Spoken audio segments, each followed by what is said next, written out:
Hi అండి Phanindra. Hi అండి. Hi. Long time. అసలు అంటే నాకు ఇది ఎలా ఉందంటే మూమెంట్, మామూలుగా లాంగ్ డిస్టెన్స్ రిలేషన్షిప్లో ఉంటారు కదా, అలాగే ఇది లాంగ్ డిస్టెన్స్ ఫ్రెండ్షిప్ లాగా ఉంది. So I have been observing your work since first of your product నుంచి ఇప్పటిదాకా. సో ఏదో కనెక్ట్, ఒక ఇండిపెండెంట్ థింకర్ తన వాయిస్ని he want to portray in to the public, and అది కూడా ఒక స్ట్రాంగ్ పర్సనాలిటీతో. సో దాంతో కనెక్ట్ నాకు ముందు నుంచే ఉంది, మీ ఫస్ట్ ప్రోడక్ట్ నుంచి.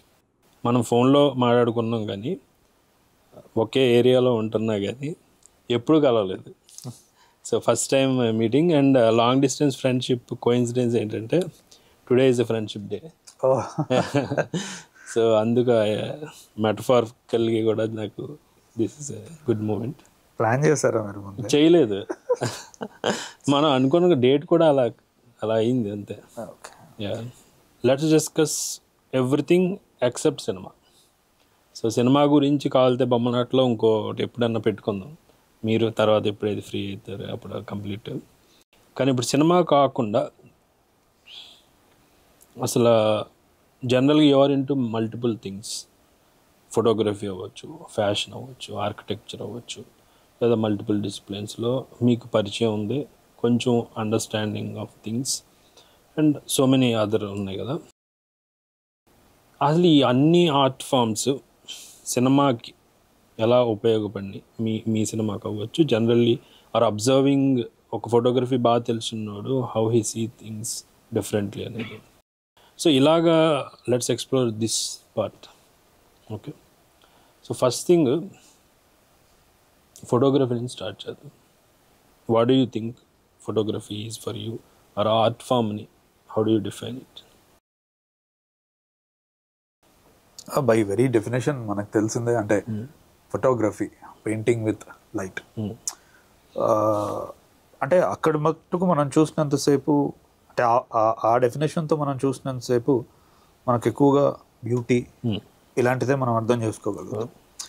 బట్ ఒక్కసారి దాన్ని దాటి ఇంకా లోపలికి వెళ్ళాలని ప్రయత్నిస్తే ఒక హ్యూమన్ కండిషన్, ఒక మూమెంట్ ఏదైతే ఉంటుందో అది ఫర్ ఎవర్ ఎటర్నిటీలోకి క్యాప్చర్ చేయడం, ఇలాంటి ఫౌండింగ్ ప్రిన్సిపల్స్ ఆఫ్ ఫోటోగ్రఫీ అనేది మనకు అర్థమవుతుంది.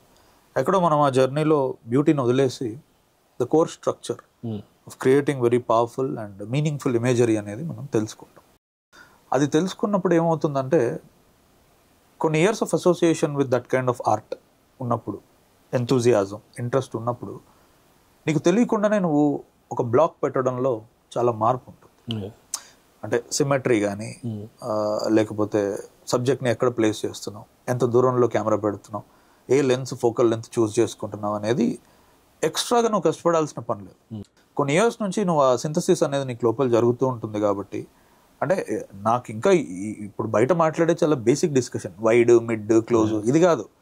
ఇంకా నువ్వు వెతుక్కుంటూ వెళ్ళినప్పుడు ఒక పర్టికులర్ ఎమోషన్, కళ్ళు వాళ్ళు కదిపే విధానంని నువ్వెంత దగ్గరికి వెళ్ళి ఎలా క్యాప్చర్ చేస్తున్నావు. అంటే more than lens, it's a language. ఇది ఎన్నో సంవత్సరాల నుంచి, అంటే నేను ఆ రోజు ఫిల్మ్ మేకర్ అవ్వాలి అని నేను ఇదంతా అనుకోలేదు, నాకు ఇష్టం అది.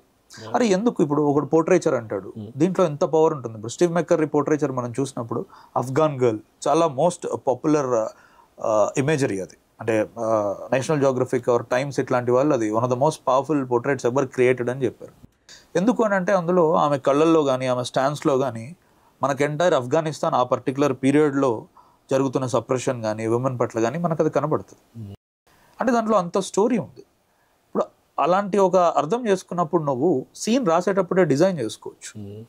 ఒక పర్టికులర్ ఎక్స్ప్రెషన్ని ఒక యాక్ట్రెస్ కానీ, క్యారెక్టర్ కానీ ఎలా చూపిస్తుంది, దాన్ని నువ్వు ఎలా క్యాప్చర్ చేయాలనుకుంటున్నావు అనేది. సో మనం ఎక్కడో లైట్ని వదిలేసాం, దేంతో డెఫినేషన్తో మొదలెట్టామో ఈ కాన్వర్జేషన్లో ఆ బ్యూటీ పార్ట్ మనం వదిలేసి డీపర్ లేయర్స్కి మనం వెళ్ళిపోతున్నాం. అంటే అక్కడ బ్యూటీతో సంబంధం లేదు, ఇంకా హ్యూమన్ కండిషన్ కానీ, క్యారెక్టర్ కానీ, అక్కడున్న మూడ్ కానీ, ఎమోషన్ కానీ, ఇలాంటివన్నీ.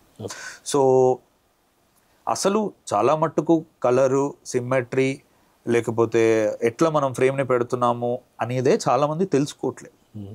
అంటే ఎందుకంటున్నా అంటే, నేను డిఓపిస్కి పాపం చాలా కష్టం అవుతుంది. డైరెక్టర్కి ఒక లాంగ్వేజ్ అనేది లేనప్పుడు వాడు కింద మీద పడాల్సి వస్తుంది. ఎందుకంటే వీళ్ళిద్దరూ ఒక కలిసి చేసే ఒక వెరీ సింబయోటిక్ రిలేషన్షిప్పే ఫిల్మ్ మేకింగ్ అనేది. నీ మోస్ట్ ఇంపార్టెంట్ పర్సన్ నీ క్రూలో నీకు తెలియడం వల్ల ఏమవుతుంది అంటే అతను చాలా మట్టుకు నీకు డే 1 నుంచి ఎక్స్ప్లెనేషన్ ఇవ్వాల్సిన పని లేదు, అతను ఒక్కతనే యుద్ధం చేయాల్సిన పని లేదు. నువ్వు ఎంబటి ఉంటే ఏంటంటే ఒకడు రథం నడుపుతూ ఉంటాడు, ఒకడు బాణాలు వేస్తూ ఉంటాడు, అంత క్లారిటీ ఉంటుంది ఇద్దరికి. సో అలా తెలుసుకున్నప్పుడు ఏమవుతుందంటే విజువల్స్ ఒట్టిగా వచ్చేస్తాయి. ఇప్పుడు ఈరోజు ఎవరన్నా ఫనీ నీ ఫిల్మ్ మేకింగ్ ఎలా ఉంటుంది, విజువల్గా ఎంత స్ట్రాంగ్ మార్క్ ఉంటుంది, లేకపోతే ఒక పెటల్ ఇలా వెళ్ళిపోతుండే విజువల్స్ నీకు ఎలా వచ్చాయంటే అనుకుని వచ్చింది కాదు అది. నాకు ఎప్పటి నుంచో ఉంది, నేను అలాంటి ఒక వర్క్మెన్ని పట్టుకున్నా, మా ఇద్దరి మధ్య రిలేషన్షిప్ నుంచి బయటకు వస్తుంది. ఇదంతా బిగినింగ్ స్టేజెస్ బ్యూటీ గురించి. నువ్వు ఇంకా లోపల డీపర్గా వెళ్తే ఒక జనరల్ ఆడియన్స్ చెప్పలేంది బట్ ఫీల్ అవ్వగలిగేది ఏంటంటే అరే ఆ క్లోజ్లో ఎంత పవర్ ఉంది. వాడు పాపం క్లోజ్ అని కూడా దాన్ని డిఫైన్ చేయలేడు.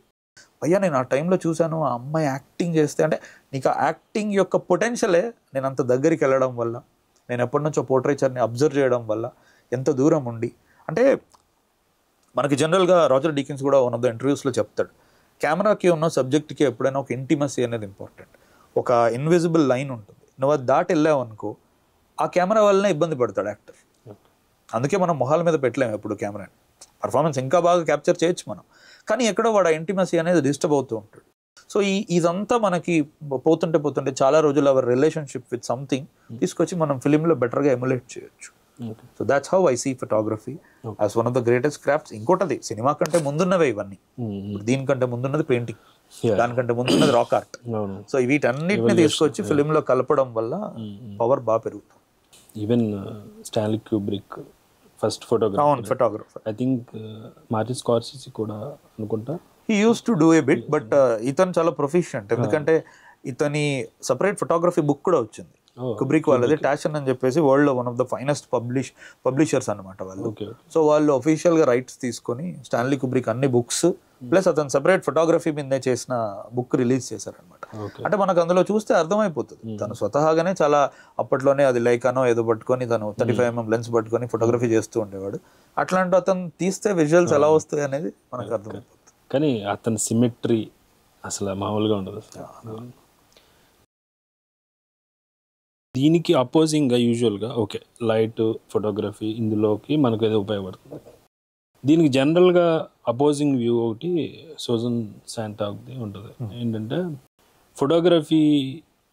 ఫోటోగ్రాఫ్ ఒకసారి మనం తీసామంటే మనం అది మన మెమరీలో ఉండే అవకాశాన్ని తెలియకుండా తగ్గిస్తున్నాం అని తను అభిప్రాయపడుతుంది. మామూలుగా ఇలాంటి దానికి మీరు ఏమంటారు అసలు? అంటే సూజన్ శాంటాక్ అనేది అంటే ఆవిడ చాలా పవర్ఫుల్ వాయిస్ చెప్పడంలో, బట్ అంటే అది తను పర్సనల్గా చూసినప్పుడు అంటుంది. But when certain arts or certain photography or ఏదైతే నువ్వు తీసింది if it is directed to the larger people, నీ మెమరీ చాలా చిన్నది అంతే కదా. నువ్వు పర్సనల్ ఫోటోగ్రాఫర్ అయ్యావు అంటే నీ మెమరీలో అది ఎక్కువసేపు ఉండే అవకాశాన్ని ఒక ఫోటో క్రియేట్ చేసి నువ్వు పొడగొట్టుకుంటావు. But at the same time నువ్వు అది తీయడం వల్ల పీపుల్ యొక్క మెమరీలో దాన్ని ఎక్కువ రోజులు పెడుతుంది. So you're losing in one way and you're gaining in another way. Bigger ఆర్ట్కి అంతే కదా. ఇప్పుడు మెకరీ ఎప్పుడో మర్చిపోయి ఉంటాడు అది తీసింది, మనం ఇప్పటికీ గుర్తుపెట్టుకుంటాం. కరెక్ట్. సో అలా మీకు నచ్చిన ఫోటోగ్రాఫ్స్ ఏమైనా ఉన్నాయి, వరల్డ్ టాప్ ఫోటోగ్రాఫ్స్? ఆబ్వియస్లీ అంటే ఇప్పుడు నేను ఫస్ట్ కోట్ చేసిన స్టీవ్ మెకరీ.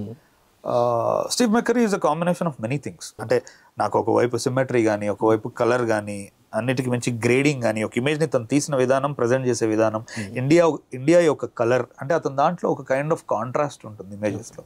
అది మనము బాగా స్టడీ చేసాము అని అంటే మనకి ఇమేజ్ మనం ఎలా తీసినా ఒక కాంట్రాస్ట్లో ప్రజెంట్ చేయడం తెలుస్తుంది. అండ్ దాంతోపాటు as I side human condition గురించి బాగా ఉంటుంది అతని దాంట్లో. అలా కాకుండా డాన్ మెక్కలిన్ అని ఇంకొక ఫోటోగ్రఫర్ ఉంటాడు అనమాట. అతను కూడా బ్రిటిష్. అతను వార్ మీద చాలా తీశాడు. వార్ మీద తీసి ఒకసారి కోల్కతా లాంటి ప్లేసెస్కి వచ్చినప్పుడు అతను సఫరింగ్ని క్యాప్చర్ చేశాడు. అది కాకుండా Sebastiao Salgado one of the most powerful photographers of the last century. అతను అంటే డైమండ్ మైన్స్ ఇట్లాంటి వాటిలో, అంటే మనం లాస్ట్ మైల్లో మన దగ్గరికి వచ్చే డైమండ్లో ఉండే గొప్పతనం మనం చూస్తాం, కానీ ఎంత రక్తం అనేది పోతుంది అది క్రియేషన్ అనే ప్రాసెస్లో అని బురదలో అలా ఉండిపోయి ఆ బురద ఎండగట్టుకుపోయి ఉన్నప్పుడు తీసిన ఫోటోగ్రఫీ ఉంటుందన్నమాట సెబాస్టియో సల్గాడోది. అంటే ఇప్పటికీ అతను అబారిజినల్ ట్రైబ్స్ ఇట్లాంటి వాటి మీద చాలా వర్క్ చేశాడు. అది కాకుండా మన దగ్గర రఘుబీర్ సింగ్ అని ఒకతను ఉంటాడు, రఘురాయ్ అని ఉంటాడు. సో వీళ్ళందరూ ఏంటంటే ఫౌండింగ్ పీపుల్, ఇంకా గ్రేట్ ఫోటోగ్రఫీకి. సో వీళ్ళందరి వర్క్స్ నేను ఎవ్రీ ఫిలిం టు ఫిలిం గ్యాప్లో మళ్ళీ నేను రివిజిట్ చేస్తూ ఉంటా, కొత్త వాళ్ళని దొరకబట్టుకుంటూ ఉంటా. My recent found was someone called David arrow అని ఒక లండన్ వైల్డ్ లైఫ్ ఫోటోగ్రఫర్ ఉన్నాడు. అతని స్పెసిఫిక్ యూనిక్నెస్ ఏంటంటే మిగతా వాళ్ళతో పోలిస్తే, అంటే చాలామంది వైల్డ్ లైఫ్ ఫోటోగ్రఫీ అంటే ఎక్కడో ఒక దూరం ఒక 600 లేకపోతే ఇంకా 1000 ఇలాంటి లెన్స్ వేసుకొని చాలా కంఫర్టబుల్ స్పేస్లో ఉండి టైట్ షాట్స్ తీస్తారు. అతను 24-50 దాటాడు లెన్స్. ఆ లెన్స్ ఉన్నప్పుడు ఏంటంటే సబ్జెక్ట్ చాలా దగ్గరకి వెళ్తాడు. అంటే అవి ఎంత డేంజరస్ యానిమల్స్ అయినా కూడా, లయన్ కానీ లేకపోతే ఎలిఫెంట్స్ కానీ ఇట్లాంటివి, అంటే మనం ఆఫ్రికా లాంటి ప్లేస్లో ఉన్నప్పుడు ఒక సర్టెన్ స్పేస్ దాటి వెళ్ళకూడదు మనం ఫోటోగ్రఫీ తీసేటప్పుడు. బట్ తను చాలా రిస్క్ తీసుకొని, అంటే ఒక polar beer is one of the most dangerous mammals అంటారు అనమాట. అంటే అది చూడడానికి అంత అందంగా ఉంటుంది తప్ప it's a very dangerous thing, it will kill you alive. So అట్లాంటిది దాన్ని ఆల్మోస్ట్ మనం సెల్ఫీ దిగినట్టు దిగాడు అనమాట దాంతో. సో ఎట్లా పుష్ చేయొచ్చు బౌండరీస్ అనేది నేను ఎప్పటికప్పుడు కొత్త పీపుల్ని ఎక్స్ప్లోర్ చేస్తూ ఉంటా with in film to film. Okay, what are మీ బాడీ ఆఫ్ వర్క్స్లో ఒక సీన్ డిజైన్ చేసినప్పుడు ఈ పర్టికులర్ ఫోటోగ్రాఫ్ నేను చూసింది, ఈ పర్టికులర్ ఫ్రేమింగ్ కానీ ఈ పర్టికులర్ స్ట్రక్చర్ కానీ ఈ సీన్లో ఇలా తీస్తే బాగుంటుంది అని మీరు అనుకుని ఎగ్జిక్యూట్ చేసి తర్వాత చూశాక you felt so happy that it worked out అలాంటివి ఫ్రమ్ బ్యాక్ స్పేస్ టు ఇక్కడ? ఎగ్జాక్ట్లీ మక్కి అయితే ఎప్పుడు అనుకోను, బట్ ఆ ఇన్స్పిరేషన్ ఉంటుంది. ఎగ్జాంపుల్ 8 వసంతాల్లో శుద్ధి తాజ్మహల్ ఎదురుగా నిలబడ్డప్పుడు నేను స్క్రిప్ట్లో కూడా రాసుకున్నా, అది ఉంటుంది PDF లో ఉంటుంది. అంటే ఆ అమ్మాయి అప్పుడు నిలబడి తాజ్మహల్ని చూసేటప్పుడు ఆ పోర్ట్రేట్ షాట్ ఎలా ఉండాలంటే it should look like a Steve McCurry portrait అన్నట్టు నేను రాసుకున్నాను. అది నేను స్క్రిప్ట్లో రాసుకున్నాను, కానీ షూట్ అప్పుడు 100 ఫ్యాక్టర్స్ ఉంటాయి, అది నేను వదిలేసి ఉంటాను. But I some times write them in the script it self. But అది బయటకు వచ్చే, అంటే అందుకే అన్న దాన్ని అంత పక్కాగా నేను పట్టించుకోను. రాసేటప్పుడు ఒక ఎమోషన్తో రైట్ కదా, మైండ్లో మనకు అది గుర్తుంటుంది. ఎక్కడో వర్డ్స్ మనం వదిలేసినా కూడా మన జర్నీలో మనకు ఆ ఇన్స్పిరేషన్ తోడు ఉంటుంది అనుకుంటా, to craft something like that. But అరే ఇక్కడ ఈ ఫోటో చూస్తే ఇది ఇట్లా చేద్దాం అనేది నేను ఎప్పుడు చేయలేదు, అంత అవసరం పడలేదు యాక్చువల్లీ. ఓకే, సో డెఫినెట్గా ద ఫోటోగ్రఫీ తాలూకు మీకు ఏదైతే ఉందో కన్జంప్షన్ ఆఫ్ దట్ క్రియేషన్ అదంతా 8 వసంతాల్లో క్లియర్గా కనిపించింది. అది అంటే every frame is a painting లాంటి కామెంట్స్ వస్తున్నాయంటే, సో అది డెఫినెట్గా అది మీ ఇన్పుట్స్ త్రూ ఫోటోగ్రఫీ, అందులో తిరగలేదు. ఇంకోటి అంటే sorry not to cut you down, అంటే ఫోటోగ్రఫీ ఎందుకు బాగా స్టడీ చేయాలంటే ఒక డైరెక్టర్ నీకు గ్రేట్ ఇమేజరీ ఫాలో అవుతుంది నీ లైఫ్లో తెలుసుకుంటే. అది అంటే నువ్వేదో దానికోసం అలా చేయాలి అని అనుకోవు, బట్ ఈవెన్చువల్లీ అది అలా ఎండ్ అవుతుంది. ఎగ్జాంపుల్ ఇప్పుడు జాక్ స్నైడర్ ఉన్నాడు. Jack Schneider is one of the most powerful visual film makers these days. అంటే అట్లాంటిది అతను ఆర్మీ ఆఫ్ ద డెడ్కి నెట్ఫ్లిక్స్తో చేసిన దానికి తనే డిఓపి 0.95, 85 ఇలాంటి లెన్స్ కూడా తను షూట్ చేశాడు డెప్త్ ఆఫ్ ఫీల్డ్ కోసం. అంటే తన తర్వాత తన ఇంటర్వ్యూస్ కానీ తన నోట్స్ కానీ అన్నీ చూస్తే తన లైఫ్ లాంగ్ రిలేషన్షిప్ ఫోటోగ్రఫీ అనేది తను చాలా క్లియర్గా చెప్పాడు. నీకు అందుకే ఆ సూపర్ మ్యాన్ కానీ 300 కానీ ఒక పొటెంట్ విజువల్స్ ఉంటాయి, ఒక యూనిక్ మార్క్ ఉంటుంది మళ్ళీ. అది అంటే ఎందుకు చెప్తున్నానంటే ఇప్పుడు స్టార్ట్ అవుతున్న వాళ్ళ జర్నీ, ఆస్పిరెంట్స్ ఎవరైతే ఉన్నారో ఈ రోజైనా మించిపోయింది లేదు. ఇప్పటి నుంచి అరే అసలు ఇది ఏంటి, సపరేట్ ప్రపంచం ఉందే ఇది అని మీరు అందులోకి వెళ్ళి డెల్వ్ చేస్తే కమింగ్ 2-3 yearsలో మీకు తెలియకుండానే ఒక పవర్ఫుల్ విజువల్ స్టోరీ టెల్లర్స్ అవ్వచ్చు. Rather than depending on your DOPs or your production designers, మీరు వాళ్ళకి ఇవ్వగలగాలి పని, ఛాలెంజెస్ ఇవ్వగలగాలి. వాళ్ళ నుంచి తీసుకునే బదులు మీరు వాళ్ళకి ఇచ్చే స్థాయిలో ఉంటే ఇంకా కాంపౌండ్ అవుతుంది విజువల్ అనేది చెప్తుంది. ఈవెన్ మీ ఇన్స్టాగ్రామ్లో అప్పుడప్పుడు మీరు పెడుతుంటారు కదా, అవి కూడా they have a taste of its own లాగా ఉంటుంది. సో మీరు అలా తీసినట్లు మీకు నచ్చినాయి మీ వర్క్, మీరు తీసినాయి? నాకు తీసినవి 2 ఉన్నాయి, అవి ఇక్కడ ఉన్నాయి, నేను చూపిస్తాను. అది అంటే నేను వాటిని ప్రింట్అవుట్ చేశాను, చేయించుకున్నాను. ఇవే ఫోటోగ్రఫీ అయితే ఇవే. ఓకే, దిస్ వన్ థింగ్ ఇది కోల్కతా కొలే మార్కెట్ అని ఒకటి ఉంటుంది. So it's Asia's one of the biggest vegetable market. So morning మేము 5 అట్లా వెళ్ళామన్నమాట మొత్తం. సో ఒక 1-2 hours అలా తీసిన తర్వాత ఒక వ్యక్తి మొత్తం చెమట గట్టుకుపోయి అతని బనీన్కి అలా వచ్చి అతను ఏదో వాటర్ ఏదో అడుగుతున్నాడు అక్కడ. అంటే నాకు చూసిన వెంటనే మనిషి యొక్క కష్టం, అంటే అంటూ ఉంటాం కదా ఏదైనా చెమట పడాలి, మనము మన స్వెట్ అండ్ బ్లడ్ అంటాం. I saw it that day అన్నమాట. నాకు అది చాలా మంచిగా అనిపించింది. అరే ఒక వ్యక్తి అంటే కష్టజీవి అనేది నాకు కనపడింది అందులో. So this is something that I really like. And this one, ఇది రాజస్థాన్ సిరీస్. సారీ, ఇది రాజస్థాన్ సిరీస్. ఇది నేను పుష్కర్ అప్పుడు వెళ్ళాను అనమాట. అంటే greatest photographers in the world వస్తారు అక్కడికి. నవంబర్లో జరుగుతుంది అది ప్రతి ఇయర్. అంటే మనకి లైకా అంబాసిడర్స్ కానీ, Vineet Vora, National Geographic, Discovery photographers, పెద్ద పెద్ద వాళ్ళు వస్తారు అందరూ. అండ్ ఎవ్రీ పర్సన్స్ వస్తారు. ఏమవుతుందంటే మనకి ఇయర్ మొత్తం ఉన్న క్యామెల్ ఏదైతే ట్రేడింగ్ ఉంటుందో అప్పుడు జరిగినప్పుడు మనకి ఆ రాజస్థానీ రైకాస్ అంటారు ఆ ట్రైబ్స్ని. సో వాళ్ళు వచ్చి ఆల్మోస్ట్ ఒక 10-15 days ఉంటారనమాట. వాళ్ళ దగ్గర ఉన్న క్యామెల్స్ అన్నింటినీ బార్టర్ సిస్టంలో ఎక్స్చేంజ్ చేసుకుంటూ ఉంటారు ఈ రోజుకి. So it's a great sight. మొదలే రాజస్థానీ పీపుల్కి ఎక్స్ట్రాడినరీ కలర్ ఉంటుంది వాళ్ళ కాస్ట్యూమ్స్లో. బాందని ప్రింట్ అని చెప్పేసి అప్పట్లో సోనాలి బింద్రే వేసుకునేది, చుక్కలు ఉంటుంది. సో అందరికి వాళ్ళకి అలానే పగడాలు, ఆడవాళ్ళకి అందరికీ మల్టీ వైబ్రెంట్ ఉంటుంది. అంటే కలర్ షాక్ అనమాట ఫారినర్ వచ్చి చూస్తే. అది అట్లా ఒక 10-15 days జరుగుతుంది. మార్నింగ్ సన్ రైజెస్, సన్సెట్స్ మనం క్యాప్చర్ చేస్తే క్యామెల్స్ అన్నీ అలా వస్తుంటే దుమ్ము, ఆ సన్ రైజ్, సన్సెట్ ఉంటుంది. సో నాకు అప్పుడు I wanted to capture more colour ఈ ఇమేజ్లో. అంటే ఒక ఇమేజ్ చూపించేస్తే ఇండియా యొక్క కలర్ కానీ, కల్చర్ కానీ, రాజస్థాన్ కానీ తెలియాలి అని అనుకున్నప్పుడు I shot this. So just అతని పగిడి అందులో నుంచి తెలుసు. Big fan of Vineet Vora అండి. నేను అంటే you don't believe me, I saw the man in action ఆ రోజు. అంటే అప్పటి వరకు మనం ఇన్స్టాగ్రామ్ లో చూస్తాం, జస్ట్ తెలుసు కదా.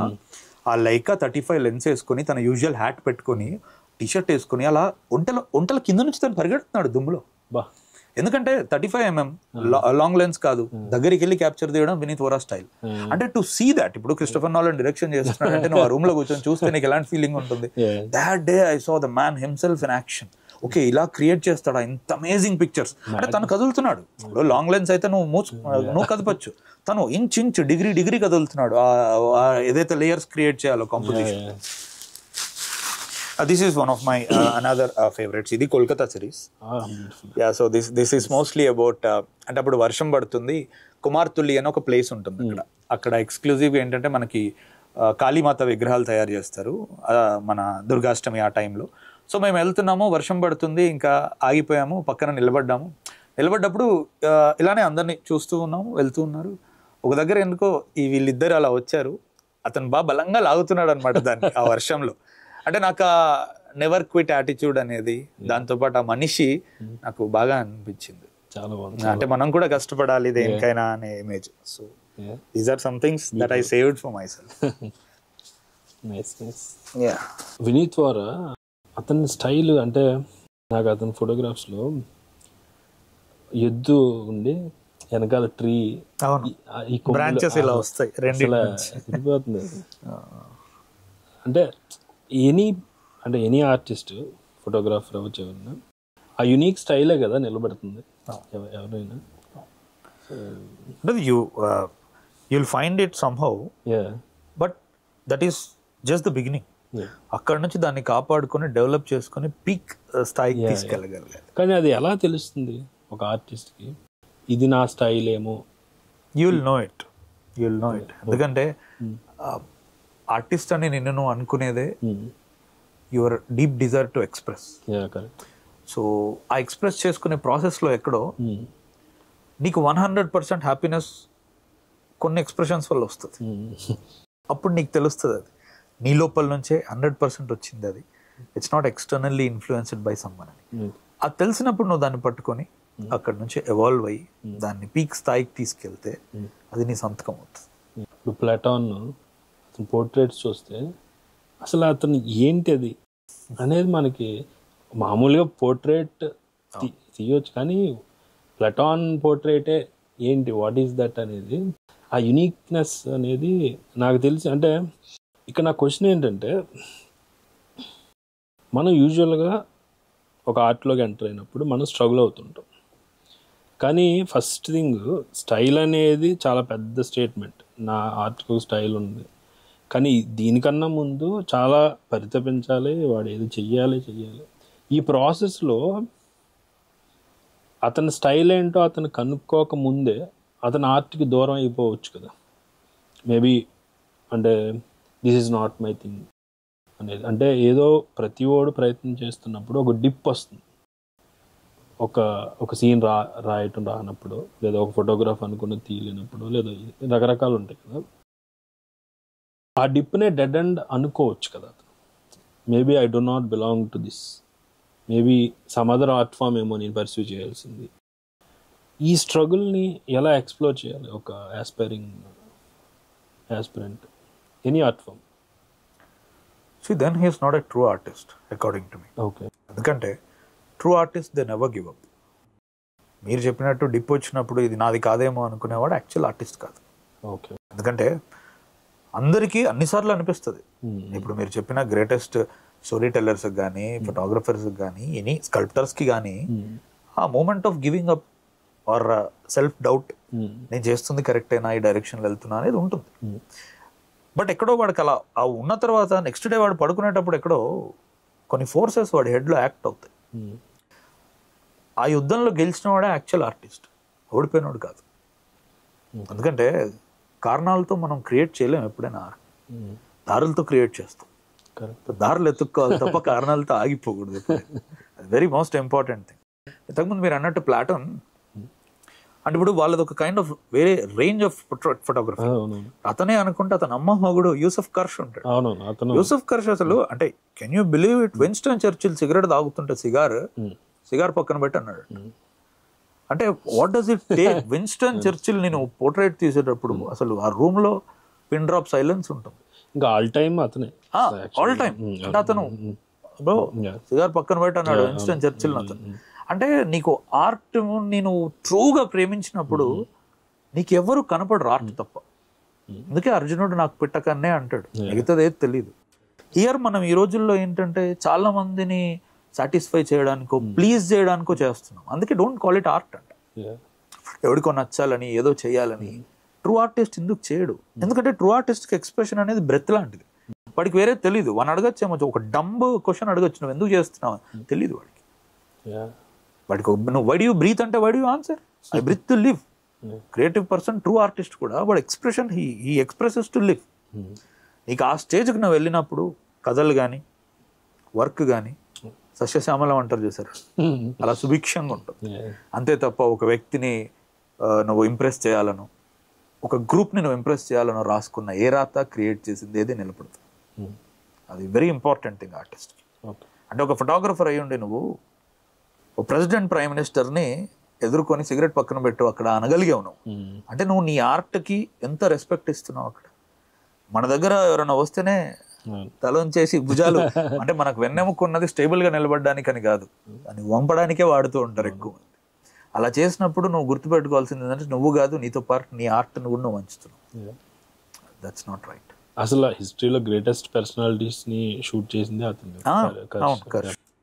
ఇక్కడ మీరు చెప్పిన పాయింట్కి చిన్న ఇదేంటంటే, ఓకే ఒకళ్ళు ఫోటోగ్రఫీ అని చూస్ చేసుకున్నారు, కానీ ఆ చూస్ చేసుకోవటం అనేది రకరకాల పాయింట్స్ నుంచి వస్తుంది కదా. నేను చిన్నప్పటి నుంచి ఫోటోగ్రాఫ్ చూస్తున్నా, నాకు నచ్చింది, ఆ మీడియం నచ్చింది, సరదాగా ట్రై చేస్తానని రావచ్చు. కానీ ఇతనిలో ఆ విల్ ఉండొచ్చు చెయ్యాలని, కానీ లోపల స్కిల్ లేకపోయి ఉండొచ్చు. ఇప్పుడు మనం చిన్నప్పటి నుంచి మ్యూజిక్ వింటాం, we might have good taste in music, that doesn't mean we can create music కదా. ఇప్పుడు ఆ సందిగ్ధాన్ని ఎలాగా అతను ఎక్స్ప్లోర్ చేయాలి అంటే ఉందే, కానీ మేబీ అనేది చాలామందికి ఉంటుంది కదా. అలా రకరకాల ఆర్ట్ ఫామ్స్ ట్రై చేస్తుంటే ఒక దానిలో okay this is my medium అని తెలుసుకుంటాడా? లేదంటే అంటే అందరికీ మీరు అన్న లగ్జరీ ఉండకపోవచ్చు కదా, అంటే వేరు డీప్గా అందులో వెళ్ళే అంత టైము. That is wrong. ఎందుకంటే ఫస్ట్ థింగ్ వీఆర్ ఆల్, మనందరికీ 24 గంటల టైం ఉంటుంది. అవును, మీ దగ్గర 2 గంటలు ఎక్స్ట్రా, నా దగ్గర తక్కువ ఉండదు. అండ్ ఇంకోటి, మీరు ఇప్పుడు అడిగిన క్వశ్చన్ నేనేంటి, నా ఎక్స్ప్రెషన్ ఏంటి అనేది ఒక రాత్రుల్లోనో ఒక సంవత్సరంలోనో జరిగేది కాదు. అది నీ ఫార్మేటివ్ ఇయర్స్ దగ్గర నుంచి నువ్వు నీ కంటితో నువ్వు చూస్తున్న పెయింటింగ్స్, నీ చెవులతో నువ్వు వింటున్న స్టోరీస్, నిన్ను కదిపిన విధానం బట్టి you will find yourself. అంటే మనం ఒక కాన్వర్జేషన్లో ఒక ఇంటర్వ్యూలో మనం కూర్చొని ఇది అనేది కూడా మనం చెప్పలేం. ఎందుకంటే you're trying to find yourself. అంటే చాలా డైనామిక్ ప్రాసెస్, చాలా లాంగ్ ప్రాసెస్. దానికి మన ఎడ్యుకేషన్ అండ్ స్కూల్స్ కూడా చాలా ఇంపార్టెంట్ రోల్ ప్లే చేయాలి. ఎందుకంటే అంటే ఒకప్పుడు గురుకులాల్లో చూసుకుంటే కనుక జీవితానికి నువ్వు రెడీ అయ్యే విధానంగా నేను తీర్చిదిద్దేవి. ఈ రోజుల్లో ఏంటంటే ఓన్లీ కాంపిటేటివ్ ఎగ్జామ్ దాటిన తర్వాత నువ్వు నిజంగా ఎందుకు పనికి రావట్లేదు నీ టాలెంట్ అనేది. అంటే నీకు ఒక ఫినాన్షియల్ మేనేజ్మెంట్ తెలియదు, కింద పడితే పైకి ఎలా రావాలో తెలియదు, ఫెయిల్యూర్ని ఎలా తట్టుకోవాలో తెలియదు. అంటే ఇవన్నీ చాలా మెగా థింగ్స్ ఉంటాయి. అక్కడ నుంచి మీరు చూసుకుంటే గనక ఫార్మేటివ్ ఇయర్స్లో ఒక పిల్లోడు అరే నేను వేరే వేరే వాటిలలో ఎక్స్ప్లోర్ చేయొచ్చు, ఓ డాన్సో మ్యూజిక్ అనే వానికి అనిపించాలి. అలా కాకుండా every person out there is only bred for an IIT or to be an engineer or a doctor or a STEM course అంటే he will never find himself. అందుకే ఇప్పుడు మన ఇద్దరం ఇలా మాట్లాడుకొని చెప్పినా వాడికి తెలియదు. ఆ టైం నుంచి వాడి స్కూల్ కానీ వాడి ఇల్లు కానీ వాడిని నర్చర్ చేస్తూ ఉంటే వాడు ఇలా మిగతావి ట్రై చేస్తూ ఉంటే ఒక 11, 12, 13 ఇయర్స్ నుంచి సమ్వేర్ ఒక 19, 20 ఒక పవర్ఫుల్ పీక్ ప్రైమ్లో ఉన్నప్పటికీ వాడు అది కనుక్కుంటాడు. సో అందుకే నేను ఏమంటున్నానంటే దట్స్ వై నువ్వు you have to give your self, you have to invest your self నువ్వు ఒకటి అవ్వడానికి. అండ్ ఇట్స్ వెరీ క్లియర్, అంటే ప్రతి ఒక్కడు ఆర్టిస్ట్ అవ్వాల్సిన అవసరం లేదు. మంచి రసికాస్ అంటే ఆర్ట్ని ఎంజాయ్ చేసే పీపుల్ కూడా అవసరం. వాళ్ళకి స్కిల్ కాదు, టేస్ట్ ఈస్ వెరీ ఇంపార్టెంట్. ఎందుకంటే నేను ఎంత గొప్ప ఆర్ట్ క్రియేట్ చేద్దాం అనుకున్నా రిసీవ్ చేసుకునేవాడు రసికాస్ లేకపోతే దేనికి అది. అందుకే స్కిల్ సెట్ లేకుండా టేస్ట్ ఉండే వాళ్ళు కూడా చాలాసార్లు అవసరం. అంటే వాడు అంత దూరం వెళ్ళి నాకు ఇది చేయాలని ఉంది, నేను చేయలేను, వదిలే. ఇప్పుడు ఉదాహరణకి నాకు ఇప్పుడు ఇన్ని మీడియంస్ ఉన్నాయి, నేను ఫోటోగ్రఫీ వెళ్ళినా చేస్తూ ఉంటా, మీరు కూడా చూసిండ్రు. బట్ నాకు ఎక్కడో తెలుసు ఫోటోగ్రఫీ నా ట్రూయెస్ట్ ఎక్స్ప్రెషన్ కాదు అని. I enjoy it to a certain limit. ఇప్పుడు రైటింగ్ ఉంది, అంటే I right a lot in Instagram కూడా 10 years నుంచి, పెయిన్ కానీ ఇట్లాంటి వాటన్నిటికీ. నన్ను ఎంతోమంది బుక్ రాయచ్చమన్నారు. నో ఐఎమ్ వెరీ క్లియర్, నేను ఆథర్ని కాదు. అంటే I know those things, people దాన్ని కదిలిపోతున్నారు కూడా, బట్ నాకు అది పిక్ చేసుకోవాలని లేదు. నా పీకెస్ట్ ఎక్స్ప్రెషన్ సినిమా నుంచి ఉంటుంది. So I know where to stop. ఎందుకంటే ఇవన్నీ నిన్ను కన్జ్యూమ్ చేసేస్తాయి. అంటే ప్రతి ఒక్కరం ఒక సాల్వడార్ డాలీ, ఒక లియోనార్డో డా వించి, ఒక పాలీగ్లాట్ అవ్వగలం, మనకంత శక్తి ఉంది. బట్ ఎన్నో ఫ్యాక్టర్స్ ఉంటాయి మనకి, ఫినాన్షియల్ థింగ్స్ కానీ రెస్పాన్సిబిలిటీస్ కానీ ఇవన్నీ. అప్పుడు నువ్వు ఏం చేయాలి, నీ పీక్ ఎక్స్ప్రెషన్ ఎందులో ఉందో కనుక్కొని దాంట్లో నీ మొత్తం ఎనర్జీస్ ఇచ్చేసాయి. ఇస్తే ఈ రోజు కాకపోయినా రేపు కాకపోయినా అది నిన్ను నిలబెడుతుంది. అందుకే అన్న కారణాలు కాకుండా దారులు వెతుక్కోవాలి. నేను ఫోటోగ్రఫీ గురించే ఒక 3 గంటలు మాట్లాడాలని ఉంది నాకు, కానీ మీరు ఎప్పుడు ఫ్యూచర్లో దొరుకుతారో తెలియదు. బట్ ఇది పైలట్ ఎపిసోడ్ అనుకుందాం, అన్నిటిని కొంచెం కొంచెం టచ్ చేద్దాం. బట్ డెఫినెట్గా మనం ఫ్యూచర్లో చెయ్యాలి. మీరు యాజ్ ఎ ట్రిబ్యూట్ టు అంటే ఆర్ట్ ఫార్మ్స్ అవ్వచ్చు, లేదా as a hope to many aspirants అవ్వచ్చు. మనం ఆ ప్రయత్నం చేద్దాం, తప్పకుండా చేద్దాం. అది మన బాధ్యత. Let's go to some other art form. Resume painting. So ఇన్స్టాగ్రామ్లో మీ చాలా చూసా, చాలా బాగున్నాయి. అండ్ ఆల్సో ఏఐతో కూడా యూజ్ చేసి you created lot of good things. వాళ్ళ పెయింటింగ్ ఎప్పుడు స్టార్ట్ అయింది మీకు? చాలా చిన్నప్పటి నుంచే, అంటే స్కూల్ ఏజ్ నుంచే ఐ యూస్ టు డ్రా. ఇప్పుడు మనకు ఒక యూరినరీ సిస్టమ్ ఉంది అని అంటే ఆ చదివేదంతా ఎందుకు అని బొమ్మదించేసుకునేవాడిని. అక్కడ చూసి నాకు అదే ఎక్కువ గుర్తుండేది విజువల్గా, కిడ్నీలు ఇది అది ఇలా అన్ని చిన్నప్పటి నుంచే. అండ్ ఏదైనా ఒక మంచి కథ మనకి నాన్ డీటెయిల్లో తెలుగు పుస్తకాల్లో ఒక కథ ఉందంటే ఆ కథకి నేను బొమ్మ వేసుకునేవాడిని చిన్నప్పటి నుంచి. I mean they are more like doodle figures, good figures. నాకు బాగా నచ్చేది. అంటే అరే 2-3 పేజీల కథని ఒక బొమ్మలో వచ్చేస్తుంది అని. అండ్ బాపు గారి ఏవైనా చిన్నప్పుడు చూసినప్పుడు కూడా చాలా పొటెంట్ ఉండేది అతని ఆర్ట్. ఈ రోజు కూడా నేను వంశీ గారి పుస్తకాల్లో ముఖ్యంగా పసులుపూడి కథలు కానీ ఈ పుస్తకాలు చూసినప్పుడు, మన్యం రాణి, వంశీ గారి ఏ పుస్తకాలు చూసినా బాపు గారు డ్రాయింగ్ వేసినప్పుడు చూస్తే, అంటే వంశీ గారే అన్నారనమాట ఒక దగ్గర ఎక్కడో, బాపు గారి బొమ్మ చూస్తే ఇంకా కథ చదవాల్సిన పని లేదేమో, క్లియర్ కట్ ఉంటుంది అనమాట అది. సో అంటే ఒక బ్లాక్ ఆఫ్ రాయిని చెక్కితే శిల్పం వచ్చేస్తుంది చూసారా బయటికి, that is the process what Bapu garu does అనమాట. So I have a very huge respect in my growing years, ముఖ్యంగా బాపు గారి ఆర్ట్స్కి. చిన్నప్పుడు. సో అలా సెల్ఫ్ టాట్ గానే చిన్నప్పటి నుంచి. None of all these things, photography, film, ఏదైనా అంటే I don't believe much in someone teaching you. ఇంకోటి ఏంటంటే సనాతన ధర్మాలో ఒక సేయింగ్ ఉంది, if the student is ready, guru appears by himself. నువ్వు రెడీ ఉండాలి, నీ పక్కన ద్రోణాచార్యుడు ఉన్నా నువ్వు రెడీ లేకపోతే నువ్వేం చేయలేదు.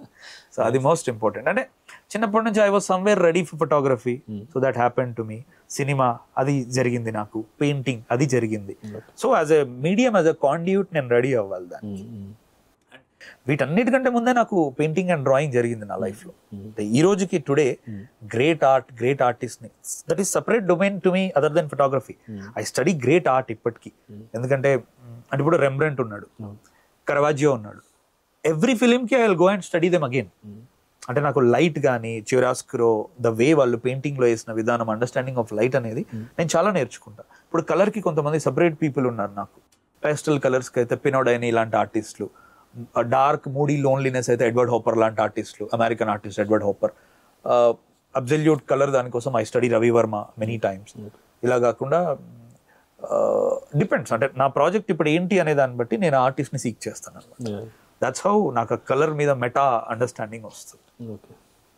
నా పర్సనల్ ఫేవరెట్ అయితే డాలీ. అసలు అంటే ఎక్సెంట్రిక్ సర్రియలిజం అసలు అది. And also Van Gogh. Obviously.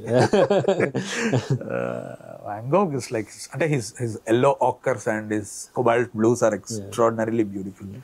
మేము వన్ ఆఫ్ ద పోస్టర్స్ 8 వసంతాల్లో లాస్ట్ డేస్ లో వచ్చిన పోస్టర్స్ లో అమ్మాయి బ్లూ కలర్ శారీ కట్టుకుని ఇలా కొంచెం పైకి చూస్తూ ఉంటుంది. అది మేము when we're working with poster designer మేము అదే అనుకున్నాం, వాన్ గోగ్ కలర్స్ ని రిప్రజెంట్ చేద్దాం మనము, ఆ బ్లూ దానికి తగ్గట్టే ఫాంట్ కూడా ఆకర్ ఎల్లోస్ పెడదామని చెప్పేసి. So great understanding of colour జరుగుతుంది మీకు ఆర్ట్. అది వ్యాంగో అంటే సాడెస్ట్ థింగ్ ఏంటంటే అతను అంత గొప్పోడని ప్రపంచానికి తెలిసింది, కానీ అప్పుడు అతను లేడు, తర్వాత తెలిసింది కదండి. అది చాలా పెయిన్ఫుల్ స్టోరీ అనిపిస్తుంది Vincent van Gog.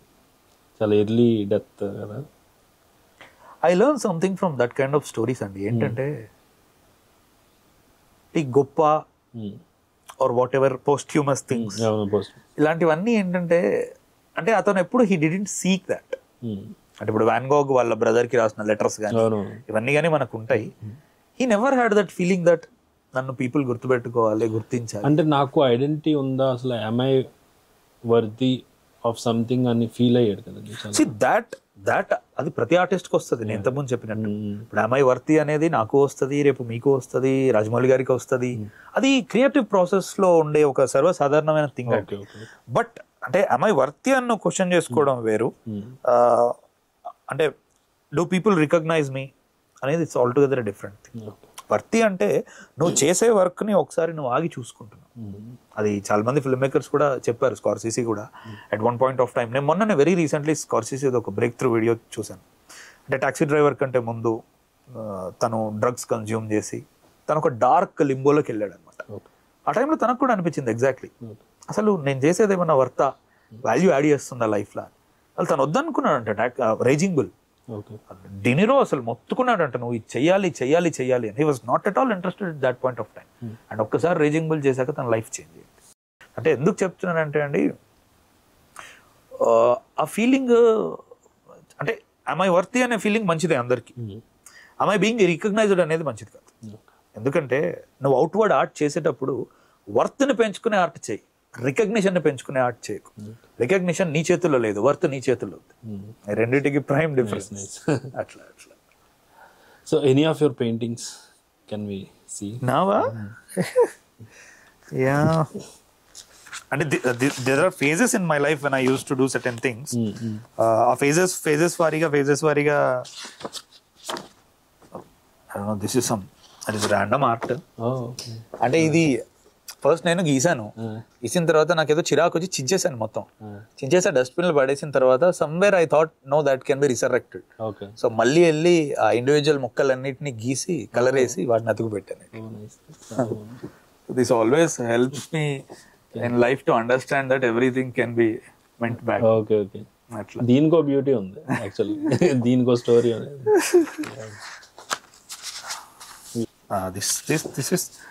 This is my first pastels. Okay. ఇది ప్యాస్టల్స్ నేను ఫస్ట్ టైం వర్క్ చేసినప్పుడు. ఎప్పుడు ఇది ఆల్మోస్ట్? ఇది జస్ట్ ఒక 3-4 years బ్యాక్. అది ఇంకా ఓల్డ్. బట్ ఇది ఏంటంటే ఆ రోజు దెర్ ఇస్ దిస్ తమిళనాడు ఏదో ఒక ఉమెన్ పోర్ట్రేట్ నేను చూసినప్పుడు వెనక నుంచి ఆవిడ మల్లెపూలు పెట్టుకుని గుడి బయట ఉన్నది నాకు నచ్చింది. So I thought to recreate it in pastels. అదే first I did that rough sketch. Okay okay okay. Yeah and this is some Krishna's thing. ఇదంతా సగం సగం చేసి వదిలేస్తున్నది.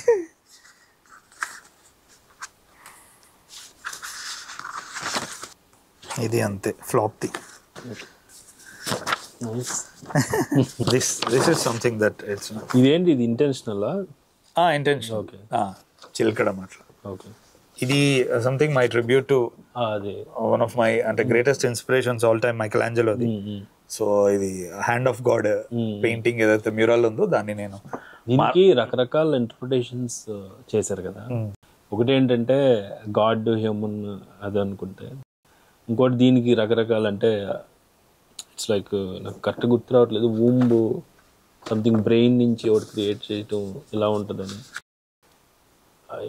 Can you elaborate on that? Yeah, నాకు తెలిసినది అయితే అంటే నేను మైకెలాంజెలోని స్టడీ చేసినప్పుడు అతని బయోగ్రఫీ అంటే ఇది గాడ్, ఇది మనిషి. అంటే మనందరిలో ఒక డార్మెంట్ లాటెంట్ ఎనర్జీ ఉంటుంది అనమాట. కొన్నిసార్లు మనం అంటే if people who believe in faith, ఒక పర్టికులర్ రిలీజన్ కానీ గాడ్ అనే కాన్సెప్ట్ని నమ్మే వాళ్ళకి అప్లై అవుతుంది ఇది. అంటే కొన్నిసార్లు నీకున్న ఎంటైర్ ఎనర్జీస్ అనేవి ఇంక అయిపోయినాయి, నేను చేయలేను అనుకున్న క్షణంలో if you really believe that there is some superior thing, నీ ఆశయం చాలా పెద్దదైతే కనుక నువ్వు చేయగలుగుతావు అనుకున్నప్పుడు, అంటే వెన్ గాడ్ టచెస్ యూ, తన ఎనర్జీ వల్ల నీ లాటెంట్ ఎనర్జీ అంతా పీక్స్లోకి వస్తుంది. ఆ పీక్స్లోకి వచ్చినప్పుడు you can create super human things అనేది అతని దాంట్లో నేను చదివాను.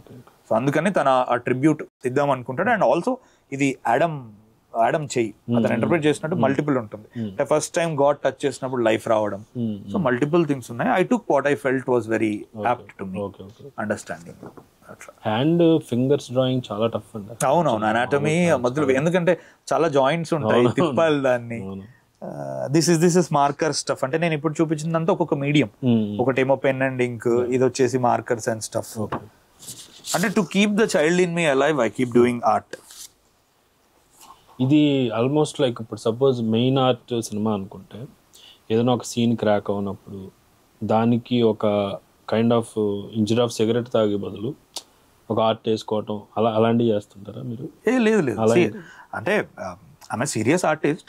బట్ వై ఐ డూ అంటే నాకు ఒక్కోసారి లోపల కొన్ని థాట్స్ ఉంటాయి. ఇప్పుడు రీసెంట్ నా ఇన్స్టాగ్రామ్ రీసెంట్ స్టోరీస్ అంటే 8 వసంతాలు రిలీజ్కి ముందు నేను వేసే ఆర్ట్ అంతా it's very social commentary art అనమాట.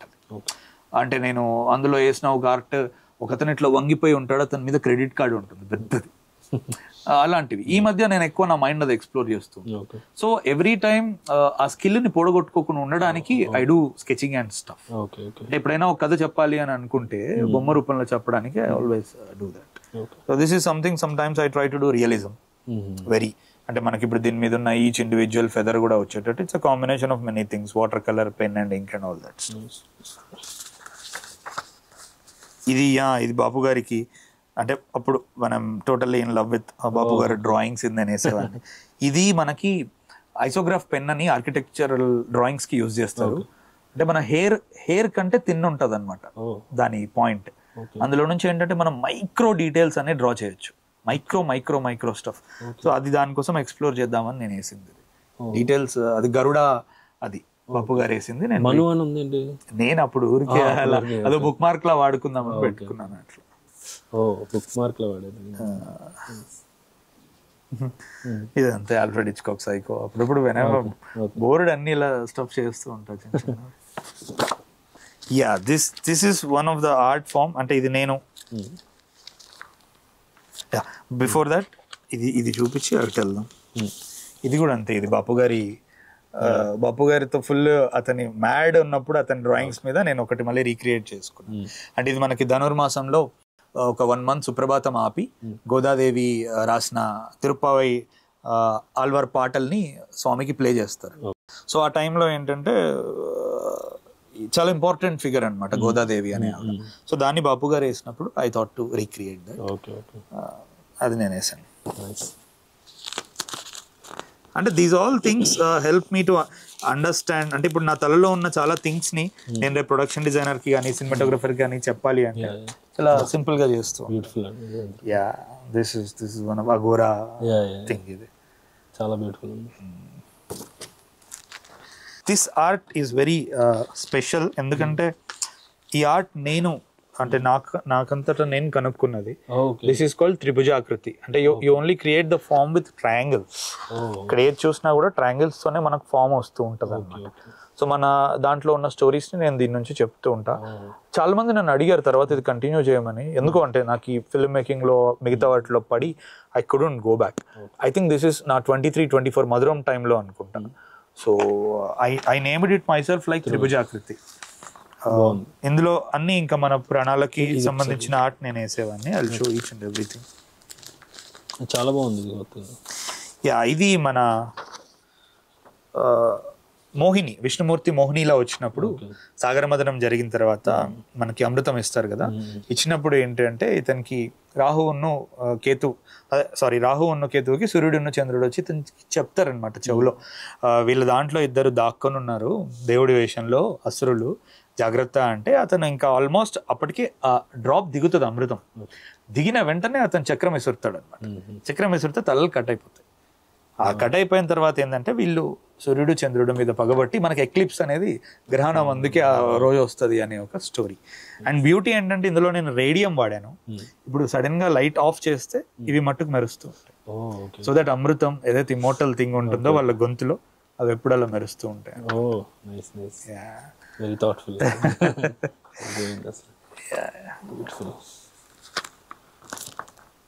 ఈ ట్రయాంగిల్ అనేది కొత్త యాంగిల్. దాంట్లో దిస్ వన్ పీక్డ్ అని చెప్పుకోవచ్చు నాకు ఆ టైంలో. ఎందుకంటే ఇంకా నేను ఆ రేడియం అప్లికేషన్ని దీంట్లో పీక్స్ వాడాను అనమాట. ఓకే. అంటే మనకి గాంధారి పొట్ట జించుకొని నాకంటే ముందే కుంతికి కడుపైంది నాకు రాదా అని చెప్పేసి ఆమె పేషెంట్ గా లేనప్పుడు ఆమె మొత్తం మాంసం బయట పడిపోతుంది అనమాట, ఉంబు. అప్పుడు వ్యాసుడు వచ్చి అయ్యో ఎంత పని చేసావు అని చెప్పేసి 100 కుండలు తీసుకురా అని తెప్పిస్తాడు. తెప్పించి ప్రతి కుండలో కొంచెం మాంసం అలా పెట్టి ఘీ ఉన్న అదంతా వేస్తాడు అనమాట. ఇంక్యుబేషన్ లెక్క ఆ రోజుల్లో మనకి. సో మొత్తం వేసిన తర్వాత ఇంకొక ముద్ద మిగులుతుంది. ఆ ముద్ద ఒకటి ఇందులో పెడతాడు. వీళ్ళందరూ మగవాళ్ళు, ఈ అమ్మాయి ఆడదవుతుంది అనమాట. ఈ 100 మంది కౌరవులు, ఈవిడ దుశ్శల, మొత్తం 101 మంది. సో దీని గ్రేట్ థింగ్ ఏంటంటే ఇప్పుడు మనం లైట్ ఇదంతా లైట్ కి ఎక్స్పోజ్ చేసి సడన్ గా లైట్ ఆఫ్ చేస్తే ఇది మొత్తం మెరుస్తుంది గ్రీన్ డాట్స్ తో. సో మనకి ఇంకా కుండలలో ప్రాణం ఉంది అనేటట్టు అర్థం. ఇది మనం తర్వాత లైట్ ఆఫ్ చేసి కూడా ఫోటో తీసి చేసుకోవచ్చు. బ్రిలియంట్ ఉంటుంది అనమాట ఆ టైంలో. చాలా బాగుంది.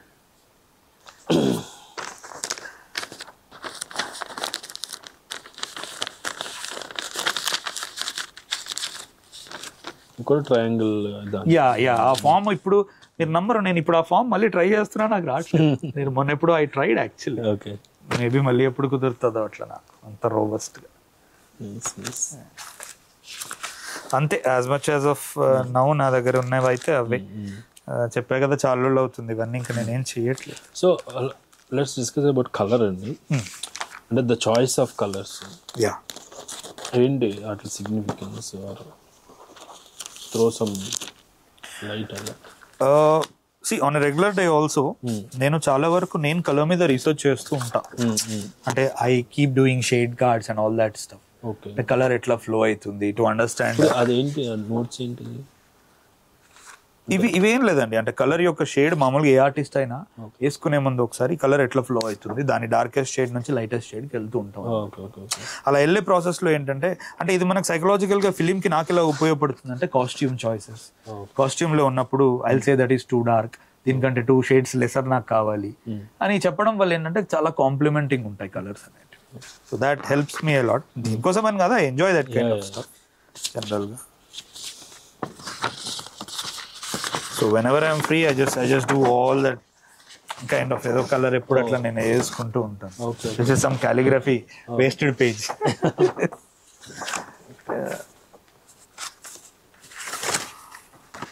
ఇప్పుడు మీ రూమ్కి వచ్చి నేను ఎక్స్ప్లోర్ చేయాలని ఉంది, మీరేమో అవకాశం ఇవ్వట్లేదు. someday you'll come. ఇట్లా ఎప్పుడు I'll do all the color shades. అంటే కొన్ని స్పెసిఫిక్ కలర్స్ ఏమైనా ఉంటే I'll try to understand each color family and all. So రేపు అంటే ఇవన్నీ టుమారో ఫ్రేమ్ లో రైట్ బ్యాలెన్స్ ఉంటుంది. Production designer, costume designer and photographer మధ్యలో కలర్ ఏదైతే ఉంటుందో అది హెక్సా కోడ్ కూడా రాశారా ఏంటి అక్కడ? 227 ఇవన్నీ ఏంటి ఇవి ఆ పర్టికులర్. ఇప్పుడు ఇది పేస్టల్స్ లో ఏంటంటే మళ్ళీ నేను ఇప్పుడు ఇన్ని క్రయాన్స్ ఉంటాయి అక్కడ. నేను ఏ రోజైనా నాకు ఈ కలర్ బాగుందంటే 229 నెంబర్ తీసుకొని డ్రా చేస్తాను అంతే. అంటే there wasn't a day in all these years నేను ఖాళీగా ఉన్నది ఏం లేదు. when I'm not making film, I do this. when I'm not doing this photography, అది కాని రోజు ఆర్కిటెక్చర్ స్టడీ ఏదో ఒకటి. సో చాలా మంది గర్ల్ ఫ్రెండ్స్ ఉన్నారు మీరు, artistic girl friends, if you call them so. Muse ఒక ఆర్టిస్టిక్ హరేమ్ ఉంది. హరేమ్ very Mughal term.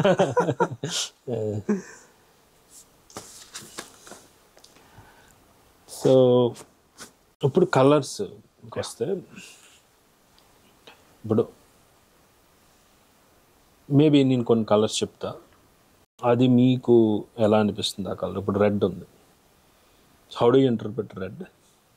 At this point of time I interpret as passion. Okay, అంటే మళ్ళీ నా మూడ్ స్టేట్ బట్టి కూడా నాకు మారుతుంది. At this point of time I see no danger in red, I see nothing like that, I feel passion. Okay okay, nice. Orange? Hunger. Blue? Calm. yellow? obviously happy, optimistic. Green? safe. Okay. And exploring ఈ painting passion, అది ఆబ్వియస్గా 8 వసంతాలు ఇంకా అన్నిటిలో కూడా translate అయింది. It is very obvious. Any particular scene or ఈ particular షార్ట్లో ఇక్కడ ఇది నాకు చాలా ఉపయోగపడింది పెయింటింగ్ అనేది? ది ప్రాబ్లమ్ విత్ 8 వసంతాలు అంటే వెన్ వి డిడ్ మను అనేది ఒక కంట్రోల్డ్ ఎన్విరాన్మెంట్లో ఒక సౌండ్ స్టేజ్ లాంటి దాని మీద మేము షూట్ చేసాం కాబట్టి we used a lot of Rembrandt, Caravaggio ఇలాంటి అండర్స్టాండింగ్స్తో మేము ముందుకెళ్ళాం. 8 వసంతాలుకి అది ఎందుకు ఎక్కువ మాకు అప్లై అవ్వలేదు అంటే, 8 Vasantalu shoot is a very dynamic approach. అంటే ఇప్పుడు మనము ఓ రోజు కన్యాకుమారికి వెళ్ళి షూట్ చేసినాము, ఇంకో రోజు ఆగ్రా. సో నేను నా ఎంటైర్ అంటే 10 years ఆఫ్ నా ఫిల్మ్ మేకింగ్ కెరీర్ ఆర్ జర్నీలో 8 వసంతాల్లో ఉన్నంత అడాప్టబుల్ అండ్ ఫ్లెక్సిబుల్ నేను ఎందులో లేను. బికాస్ ఐ నో దాట్ అలా లేకపోతే it would be very problematic to me. So ఎంత స్ట్రిక్ట్గా స్టోరీ బోర్డ్స్తో కంట్రోల్డ్గా బిహేవ్ చేశానో ఊటీలో ఉన్నప్పుడు కానీ, హైదరాబాద్లో డోజో సెట్ కానీ, స్లాటర్ హౌస్ కానీ, ఒక్కసారి బయటకు వెళ్ళాక నేను మొత్తం వదిలేసాను. ఐ లెట్ ద లైక్ అంటే ఇన్ని రోజుల నుంచి నేను ఎటువంటి ఆర్టిస్టిక్ కృషి నేను చేశానో అది నాకు తెలిసిపోతుంది. నేను నిజంగా అలా చేస్తే గనక నేను కష్టపడాల్సిన పని లేదని నేను వదిలేసుకున్నాను. And that came to me రెట్టింపు. పీపుల్ అన్నారు తాజ్మహల్ దగ్గర ఇట్లున్నాయి అట్లున్నాయి అంటే, not to undermine an even, but నేను చాలా ఆడుతూ పాడుతూ తీసినాయి. అది ఎక్కడో వదిలేసాను ఇన్ ద సెన్స్ అంటే ఇలా ఇలాగే ఉండాలి అది అలా. ఎందుకంటే ప్రతి నిమిషము చేంజ్ అవుతూ వస్తున్నాయి పరిస్థితులు, షూటింగ్ పరిస్థితులు. ఇప్పుడు తాజ్మహల్ దగ్గర చూసుకుంటే నేను పలానా బ్లాక్ లో అనుకున్నాను పలానా తీయాలి అని, అక్కడ సిఆర్పిఎఫ్ ఆర్మీ గన్నులు పట్టుకొని నిల్చుంది. ఎక్కువసేపు వెన్ యూఆర్ షూటింగ్ సంథింగ్ వాళ్ళు వచ్చేస్తూ ఉంటారు, అదొక హిండ్రన్స్. సో అది నేను వదిలేసి రాదర్ దెన్ నాకు ఏది వస్తే దాంట్లో నుంచి నేను అందం ఎత్తుక్కోవడం మొదలు పెట్టాను. And that turned out even more beautiful. అంటే ఇది ఏ ఆర్టిస్ట్ కైనా ఇది ఇంపార్టెంట్. పర్టికులర్గా నువ్వు ఎక్కువ ఎక్స్టీరియర్ మీద ఆధారపడి నువ్వు సినిమాలు తీసేటప్పుడు, ఇప్పుడు when you look at films like revenant కానీ, ఇమ్తియాజ్ అలీ హైవే కానీ, లైట్ ఎట్లుంది, కాలం ఎట్లుంది, నువ్వు అడాప్ట్ అవ్వకుంటూ పోతూ ఉంటే నీకు అలాంటి ఇమేజరీ వస్తుంది. ఎందుకంటే నీ ఫిక్సేషన్ చాలా లిమిటెడ్, అది నీ కంట్రోల్ ఉన్నంత వరకే వర్కౌట్ అవుతుంది. ఒక్కసారి నువ్వు బయటికి వెళ్ళావంటే నేచర్ నీకు చెప్తూ ఉంటుంది, నువ్వు సరెండర్ అయితేనే నీకు షార్ట్స్ వస్తాయి. ఇప్పుడు ఎమాన్యుయల్ లుబెజ్కి అదే చెప్పిండు మనకి. రెవెనెంట్ అప్పుడు 5 years తీశారు వాళ్ళు, ఎలాంటి కండిషన్స్లో ఉన్నారు, లైట్ ఎలా చెప్తే వాళ్ళు అలా వినేవాళ్ళు.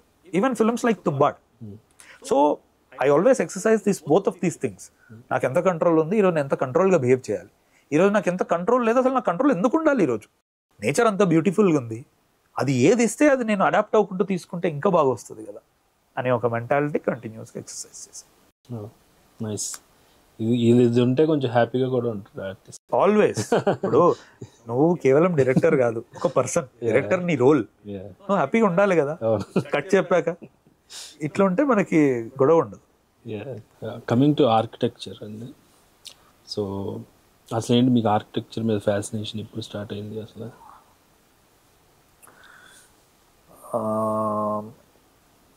ఇట్స్ నాట్ అంటిల్ లాస్ట్ ఒక 5-6 years ముందు ఐ డిస్కవర్డ్. అంటే ఇంతకుముందు చెప్పినట్టు పెయింటింగ్ చాలా చిన్నప్పటి నుంచి ఉంది, ఆర్ట్, తర్వాత photography. But architecture is like more recently love affair అనుకోవచ్చు. అనుకోవచ్చు అట్లా. అంటే నేను ఇప్పుడు ఆర్కిటెక్చర్ కానీ ఇంటీరియర్ డిజైన్ కానీ ఇలాంటివన్నీ అంటే ఏ లెవెల్లో నేను చూస్తూ ఉంటానంటే, ప్రతిరోజు పడుకునే ముందు I watch certain architecture videos to feel very therapeutic. అంటే ఆ clean symmetry, leading lines, camera యొక్క నీట్ మూమెంట్స్ అనేటిది ఎక్కడో పడుకునే ముందు మనకి ASMR వీడియోస్ లెక్క ప్రశాంతంగా అనిపిస్తుంది. That one thing, it has that great healing quality. And to me architecture and sculpture come on a very similar level. ఎందుకంటే ఇప్పటివరకు మనం మాట్లాడుకున్న ఫోటోగ్రఫీ కానీ పెయింటింగ్స్ కానీ ఆర్ట్, ఇలిస్ట్రేషన్ అన్నీ you watch them only in 2D. వాటికి ఒక plane ఉంటుంది, నువ్వు అక్కడికి వెళ్ళి నిల్చుంటే. But come to sculpture and architecture, they are the blocks that are in 3D, 3 dimension. అంటే నువ్వు అక్కడికి వెళ్ళి నిల్చున్నప్పుడు ఒక్కొక్క 1 degree నువ్వు కదులుతుంటే ఆ సమ్ ఆఫ్ ఇట్స్ పార్ట్స్ నీకు అర్థమవుతూ ఉంటుంది. And the beauty of architecture are sculpture is నీ మైండ్లోనే నువ్వు ఇమేజ్ని స్టిచ్ చేసుకుంటావు, రియల్గా కాదు. ఇప్పుడు పెయింటింగ్ ఉంది, నువ్వు అలాగే నిల్చుంటావు, అది అలాగే ఉంటుంది నువ్వు చూసినంతసేపు చూసినప్పుడు. స్కల్ప్చర్ కానీ ఆర్కిటెక్చర్ కానీ నువ్వు ఒక 1 degree పక్కకు జరిగితే డైమెన్షన్ మొత్తం మారుతుంది, లైట్ అండ్ షాడో హిట్ అయ్యే విధానం బట్టి. And the toughest of all, నేను ఇన్ని వరకు ఈ ఆర్ట్స్ అన్నిటినీ క్వైట్ ఇయర్, ఒక డెకేడ్ నుంచి నేను వాటి మీద ఒక అవగాహన, అవేర్నెస్ ఉంది కాబట్టి అక్కడ నుంచి మనస్ఫూర్తిగా నేను చెప్పేది ఏంటి అంటే, the toughest of all is sculpture. It's extremely hard అండి. అంటే ఒక ఒపేక్ సబ్స్టెన్స్, థిక్ సబ్స్టెన్స్ నువ్వు ఫస్ట్ విజువలైజ్ చేసుకోవాలి. దానికి తగ్గట్టు కఠోర శ్రమ ఉంటుంది. కొన్నిటికైతే సంవత్సరాలు పట్టిన రోజులు ఉన్నాయి. అంటే ఇప్పుడు మైకలాంజెలో డేవిడ్ క్రియేట్ చేసినప్పుడు white was considered to be one of the greatest. అంటే ఒక సింగిల్ మార్బుల్ బ్లాక్ అండి, ఆ మార్బుల్ బ్లాక్ కూడా స్ట్రైట్ ఉండదు, కొంచెం ఇలా వంగి ఉంటుంది అనమాట. అది అట్లా పడేసి ఉంది ఇన్ రినైసెన్స్ ఇటలీ. సో చాలా మంది ఏంటంటే అప్పట్లో, అంటే మనకి ఇప్పుడు ఎట్లనైతే రాక్ స్టార్, కేపాప్ మ్యూజిక్ ఇవన్నీ ఒక స్టాండ్ ఉంటుందో, ఆ రోజుల్లో it was a war between, mental war between sculptures కానీ ఆర్టిస్ట్ కానీ. ఆ టైంలో we're speaking about renaissance period. So చాలా మంది ఛాలెంజింగ్గా మంచి మంచి బ్లాక్స్ ఎత్తుక్కునేవాళ్ళు. అరే నేను తీసుకొని ఒక గొప్ప శిల్పం చెక్కితే దీన్ని ఈరోజు పోప్ చూడడము, లేకపోతే కింగ్ చూడడము, పేట్రన్స్ చూడడము, ప్రజలు చూడడము అని అనుకునేవాళ్ళు. వాట్ హ్యాపెండ్ విత్ మైకలాంజెలో, చాలా మంది గొప్ప గొప్ప, ఆ టైంలో మనకి డవిన్షీ ఉన్నాడు, బెర్నీని అని ఇంకొక స్కల్ప్టర్ ఉండేవాడు, ఇట్లా గొప్ప గొప్ప జియోవాని, ఈ స్కల్ప్టర్స్ అందరూ వద్దు అనుకొని ఇది చెయ్యలేము, చాలా సన్నగా ఉంది, అందులో కొంచెం వంగి కూడా ఉంది, ఒక్క రాంగ్ చిజల్ పడినా ఇది పాడైపోతుంది అని వదిలేసిన ఒక బ్లాక్ని తను తీసుకున్నాడు. అదే challenge, only to prove that what sculpture is. అది తీసుకున్న తర్వాత తను 4 years ఒక్కడే, ఒక టెంట్, సర్వెంట్స్, అసిస్టెంట్స్ని కూడా లోపలికి రానివ్వకపోయేవాడు. ఆ శిల్పం మనం చెక్కేటప్పుడు అంటే ఆ వచ్చిన దుమ్ము అదంతా ముక్కులో కానీ చెవులో కానీ వెళ్ళేది. అతను సపరేట్ లెటర్స్ ఉంటాయి. ఆగనీ అండ్ ఎక్స్టసీ అని ఒక బుక్ ఉంటుంది, ఇర్వింగ్ లివింగ్స్టోన్ రాసింది. అంటే అందులో మనకు చదివిన తర్వాత అంటే ఏ ట్రూ ఆర్టిస్ట్ అయినా అవ్వాలనుకున్నవాడు వాడి పాత్రలో ఆ బుక్ చదివితే you will never be the same. ఆ బుక్ చదివాక అంటే ఒక మనిషి ఎంత డెప్త్స్లోకి వెళ్ళగలడు, మ్యాడ్నెస్ ఎలా ఉంటుంది టు క్రియేట్ సంథింగ్. అది మళ్ళీ మెంటల్గా ఎంత థింగో ఫిజికల్గా అంత కఠోర శ్రమ కదండి. ఇప్పుడు యూఆర్ కంపోజింగ్ సంథింగ్, నువ్వు మెంటల్గానే కష్టపడతావు, నువ్వేం ఎత్తావు ఫిజికల్ బ్లాక్స్. రైటింగ్ సంథింగ్, నేను ఒక మూలకు కూర్చుంటాను, అంతర్యుద్ధం చేస్తాను లోపల. బట్ స్కల్ప్చర్ అట్లా కాదు, ఇట్స్ వెరీ సినర్జీ. మెంటల్ ఎంతో ఫిజికల్ అంతే, మెంటల్ ఎంతో ఫిజికల్ అంతే. అట్లా తను 4 years ఒక్కడు కూర్చొని ఒక్కడే చెక్కిన శిల్పం డేవిడ్. అంటే అది ఎట్లాంటి ఆచ్ఛాదన ఉంటుందంట ఆ శిల్పంలో. డేవిడ్కి రైట్ హ్యాండ్కి ఇక్కడ ఒక నరం ఉంటుంది మనకి. అంటే మనం వెళ్ళి రియల్గానే ఫ్లోరెన్స్ లాంటి place, I not been there, నాకు వెళ్ళాలని ఉంది ఎప్పటికైనా డ్రీమ్. అక్కడికి వెళ్ళి చూస్తే మనకు ఆ నరం కంటికి తగులుతున్నట్టు అనిపిస్తుంది మనకి. అంటే ఒక ఒపేక్ సబ్స్టెన్స్ మీద ఈ కంటికి తగిలేంత మృదుత్వంతో తను క్రియేట్ చేశాడు. అండ్ ఈవెన్ ఇప్పుడు బాడీని ఈ పోస్చర్లో పెట్టినప్పుడు మాత్రమే కనిపించే ఆ నరం అనేది కూడా ఒక దానికి. అంటే దానికి అప్పట్లో మనకి ఈ మోడల్స్ వాళ్ళని వీళ్ళని కూడా ఎక్కువగా వాడకపోయేవాళ్ళు. అలా వాడినా కూడా ఏంటంటే డీపర్ అనాటమీ స్టడీ అనేది పాసిబుల్ అవ్వకపోయింది. So Michelangelo did something which was not done before. రాత్రి అయినప్పుడు అంటే తనకు అక్కడ పాస్టర్ ఎవరో తెలిస్తే, అంటే అప్పట్లో మనకి కొరోనర్ కానీ పాస్టర్ కానీ వాళ్ళు సంతకం పెట్టి ఇవ్వాలి మనం మార్చరీలకు వెళ్ళాలన్నా, డెడ్ బాడీస్ని ఏమన్నా చూడాలన్నా కూడా. సో అతన్ని బతింలో ఆడుకొని అతనికి సంతకం పెట్టిస్తే ఇతను ఆల్మోస్ట్ ఒక 1 month ఎవ్రీడే రాత్రి ఒక క్యాండిల్ లాంటిది, ఎలక్ట్రిసిటీ కూడా ఉండని రోజులు కదా అవి, క్యాండిల్ లైట్ పట్టుకొని వెళ్ళి మార్చరీలో ఆ రోజులలో చచ్చిపోయిన శవాల దగ్గర ఎవ్రీడే ఒక 12 hours రాత్రి వెళ్ళి పొద్దుటి వరకు ఉండేవాడు. అండ్ ఆ లైట్ వెలుగులోనే తను ఒక పెద్ద పేపరు ఉన్న చార్కోల్ ముద్ద పట్టుకొని వెళ్ళేవాడు అనమాట. సో ఆ చచ్చిపోయిన శవాల్ని తను కాలు ఇలా తిప్పితే మజిల్ ఎక్కడ తిరుగుతుందో చూసి మళ్ళీ ఇంకోటి కూడా పట్టుకోవడానికి లేదు, ఒకడే పట్టుకొని చూసే మెమరీలో గుర్తుపెట్టుకొని దాన్ని వదిలి అది గీసుకొని మళ్ళీ తిప్పేదన్న కరెక్షన్స్ ఉంటే ఇలా పెట్టేవాడు. అంటే తను మనకు చెప్పాడు ఆ టైంలో స్టెంచ్ ఎలా వచ్చేది, కంపు ఎలా వచ్చేదని. ఒక్కోసారి తను ఇట్లా తల తిప్పినప్పుడు ఐబాల్స్ ఇట్లా బయటకు వచ్చేవంట. అదంతా పిచ్చి బయటకు వచ్చాక రెచ్చింగ్, ఇంకా దాన్ని మనం వామిట్ కూడా అన్నాం, రెచ్చింగ్ అంటే పేగులు బయటపడతాయేమో అన్నంత వామిటింగ్ తను ఆల్మోస్ట్ 1 month చేసుకున్నాడు. దాని నుంచి గీసుకున్న అనాటమికల్ స్కెచెసే ఈరోజు మనకు ఒక డేవిడ్ కానీ సిస్టైన్ చాపెల్. అంటే ఒక ఎంత దూరం వెళ్ళగలుగుతాడు ఒక మనిషి కష్టపడితే ఇష్టపడితే దాని మీద అనేది నేను మైకలాంజెలో నుంచి. సిస్టైన్ చాపెల్ కూడా అసలు cystine Chappell great part about cystine Chappell, మనం ఎప్పుడైనా ఒక మ్యూరల్ వేస్తున్నాము అని అనుకుంటే ఇప్పుడు ఇలా నిలబడతా గోడ ఇలా ఉంటే నేను ఇలా వేస్తాం దాన్ని. Cystine Chappell is not like this, అది ఇలా వేయాలి. సో అతను ఇంతకుముందు నేను చెప్పినట్టు కొన్ని లెటర్స్ ఉంటాయి అందులో. అంటే అందులో తన నెక్కు వచ్చిన పెయిన్ గురించి డిస్క్రైబ్ చేస్తాడండి. ఆల్మోస్ట్ మనకి అది కూడా ఒక 4 to 5 years జరిగింది. స్కాఫోల్డింగ్స్ అన్ని పెట్టుకొని పెద్దవి ఇలా తను చూస్తూ వేసేవాడు అండి. రోజుకు 9 గంటలు వేసేవాడు. 9 గంటలు అంటే ఈరోజు మనం చూస్తున్న గ్రేటెస్ట్ ఆర్ట్ ఒక వ్యక్తి ఇంకా ఆల్మోస్ట్ ప్రాణమే పెట్టాడు, లిటరల్లీ ప్రాణమే పెట్టాడు. ఇంకా తల ఇలా పెడితే నరాలు జివ్వుమని తిరిగి కళ్ళు తిరుగుతాయి. అతను ఆ లెటర్లలో రాసేవాడు అతను ఫిజికల్గా అతను ఏమేమి అనుభవించేవాడు ఆర్ట్ వెనుకున్న పెయిన్ని అని చెప్పేసి. అంటే ఒక జీవిత కాలంలో మైకలాంజెలో ఒక గ్రేటెస్ట్ ఆర్కిటెక్ట్ అయ్యాడు. ఆ సెయింట్ బెసిలికాస్ డోమ్ రోమ్ తయారు చేసింది అతనే. సిస్టైన్ చాపెల్ ఇది, ఇటు మన స్కల్ప్టింగ్. అంటే what a man can be or who you aspire to be అనేది ఇలాంటి గ్రేట్ పీపుల్ నుంచి మనం నేర్చుకోవచ్చు.